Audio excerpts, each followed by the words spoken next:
കഴിഞ്ഞ 10 വർഷത്തിനിടെ ഉണ്ടായ ഏറ്റവും ഉയർന്ന വിലയിലാണ് വെളുത്തുള്ളി. പൊതുവിപണിയിൽ കിലോയ്ക്ക് 300 രൂപയാണ് ഇന്നത്തെ വില. വെള്ളപ്പൊക്കമൊക്കെ വന്ന സാഹചര്യത്തിൽ തമിഴ്നാട്ടിൽ നിന്ന് പച്ചക്കറികളുടെ വരവ് കുറഞ്ഞു. അതുമാത്രമല്ല കൃഷിനാശം സംഭവിച്ചതുകൊണ്ട് അവിടെ നിന്ന് മലക്കറികൾ വരാനുള്ള ബുദ്ധിമുട്ടുകളുണ്ട്. ഫസ്റ്റ് ക്വാളിറ്റി തന്നെ 300 രൂപ ഉണ്ട്. ഫസ്റ്റ് ക്വാളിറ്റി അടുത്ത സെക്കൻഡ് 150, 200 അങ്ങനെയുണ്ട്. ഫസ്റ്റ് ക്വാളിറ്റി വെളുത്തുള്ളി 300 രൂപ അസൽ വരാം. നമുക്ക് 260, 270 രൂപ അസൽ വില. അവിടെ ഹോൾസെയിൽ വില ആയിരിക്കും. ഇവിടെ ചില്ലറ നമ്മൾ റേറ്റിൽ വയ്ക്കുന്നത് 300 രൂപ. കാലാവസ്ഥാ വ്യതിയാനം കാരണം ഉൽപ്പാദനം കുറഞ്ഞതാണ് നിലവിലെ പ്രതിസന്ധിക്ക് കാരണം. ജീവിക്കാൻ വേണ്ടി യാതൊരു മാർഗവും ഇല്ല. ഇങ്ങനെ സാധനം വില കൂടിക്കൊണ്ടുവന്ന നമ്മൾ എവിടെ ചെന്ന് അവസാനിക്കും? ഗുജറാത്ത്, മഹാരാഷ്ട്ര, രാജസ്ഥാൻ, മധ്യപ്രദേശ് അടക്കമുള്ളിടങ്ങളിൽ നിന്നാണ് സംസ്ഥാനത്ത് വെളുത്തുള്ളി എത്തുന്നത്. എന്നാൽ ആവശ്യത്തിന് ലോഡ് എത്താത്തതോടെ വില വീണ്ടും കൂടുന്നു. വില 300-ലെത്തിയതോടുകൂടി സംസ്ഥാനത്തെ അച്ചാർ നിർമ്മാണ കമ്പനികൾ അടക്കമുള്ള ഉൽപ്പാദനം നിർത്തി. വരും ദിവസങ്ങളിൽ വില 320-ന് മുകളിൽ പോകുമെന്ന് കച്ചവടക്കാർ പറയുന്നു. മാതൃഭൂമി ന്യൂസ്, തിരുവനന്തപുരം.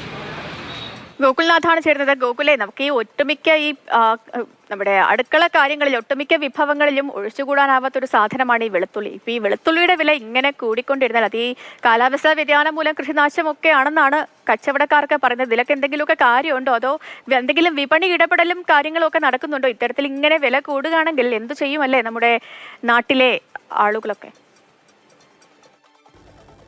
സംസ്ഥാനത്ത് വിലക്കയറ്റം അതിശക്തമായി തുടരുകയാണ്. അതിനിടയിലാണ് ഇപ്പോൾ ഇത്തരത്തിൽ 300 രൂപ ആണ് നിലവിൽ വെളുത്തുള്ളിക്കായിട്ട് കൂടിയിട്ടുള്ളത്. കഴിഞ്ഞ ഒരു മാസത്തിനിടയ്ക്ക് കൂടിയിട്ടുള്ളത് 90 രൂപയാണ്. 210 രൂപ അടക്കമായിരുന്നു കഴിഞ്ഞ മാസം എന്നുണ്ടെങ്കിൽ അതിലും കൂടി 300-ലെത്തി നിൽക്കുകയാണ് നിലവിലത്തെ സാഹചര്യം.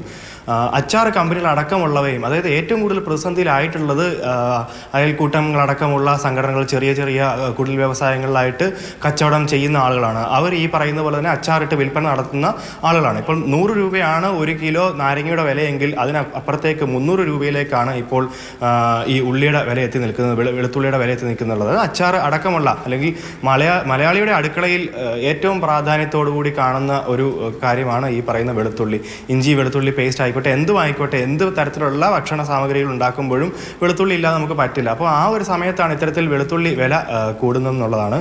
ഇതിനിടയ്ക്ക് കരിഞ്ചന്തയിൽ പൂഴ്ത്തിവയ്പ് അടക്കമുള്ള കാര്യങ്ങൾ പറഞ്ഞതുപോലെ തന്നെ നമ്മുടെ അടുക്കളയിൽ നിന്നൊക്കെ ഒഴിച്ചുകൂടാൻ പറ്റാത്ത ഒരു സാധനം തന്നെയാണ് വെളുത്തുള്ളി. മാത്രമല്ല ഈ അയൽക്കൂട്ടം അല്ലെങ്കിൽ കുടുംബശ്രീ അവരെയൊക്കെ സംബന്ധിച്ച് അവരുടെ ഒരു വരുമാന മാർഗം കൂടിയാണ് ഈ വെളുത്തുള്ളി അച്ചാറും കാര്യങ്ങളും ഒക്കെ. അപ്പോൾ എന്താണെങ്കിലും ഈ ഒരു മാസം കൊണ്ട് 90 രൂപയൊക്കെ കൂടുക എന്ന് പറഞ്ഞാൽ ഇനിയിപ്പോൾ വരും ദിവസങ്ങളിലും ഈ കൃഷിനാശമൊക്കെയാണ് കാരണമെങ്കിൽ ഇനിയും വില കൂടാൻ തന്നെയായിരിക്കും സാധ്യത.